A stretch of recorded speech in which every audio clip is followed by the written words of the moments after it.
আল্লাহর পক্ষ থেকে ফেরেশতাদেরকে বলবে কাযাবা আব্দি, আমার বান্দা মিথ্যা বলেছে।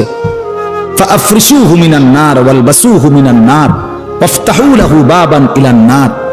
আল্লাহ বলবে ফেরেশতাদেরকে, ফেরেশতারা আমার এই নাফরমান বান্দার কবরের মধ্যে জাহান্নামের বিছানা বিছিয়ে দাও, আগুনের পোশাক পরিয়ে দাও, আর জাহান্নাম বরাবর তার জন্য একটা দরজা খুলে দাও।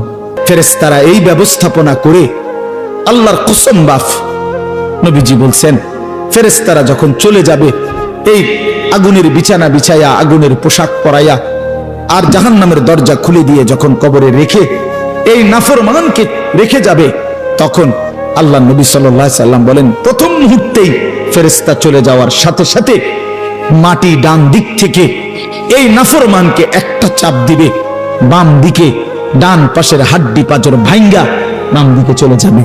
বাম দিকের মাটি ডান দিকে চাপ দিবে, তো বাম দিকের হাড্ডি পাঁজর ভাঙ্গা ডান দিকে চলে আসবে। বাবারা আমার, ছেলেরা আমার, বিষয়টাকে দোস্ত আমার হালকা মনে করুন।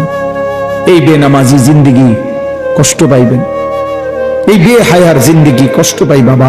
সাল্লাল্লাহু আলাইহি ওয়াসাল্লাম যখন উম্মতের আমলনামা খুলে দেখবে, খোদার 365 দিনে কোনদিন ফজরের নামাজের সেজদা নাই, 30 বছর সুদের ব্যবসা করছে, 50 বছর মিথ্যাই বলে গেছে, হারাম রোজগারি করেছে, 30 বছর যাবত মহিলাটা কোনো পর্দা করে নাই, ঘরের মধ্যে কোনো দিন শরীয়ত বলতে কিছু নাই।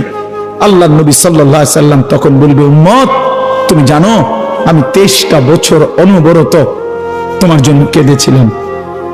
আমি সেই নবী, যে নবী সারা রাত এশার নামাজের পরে দাঁড়াইছি ফজরের আজান পর্যন্ত এক দাঁড়ানোতে চোখের পানি ফেলে উম্মতের জন্য দোয়া করছিলাম।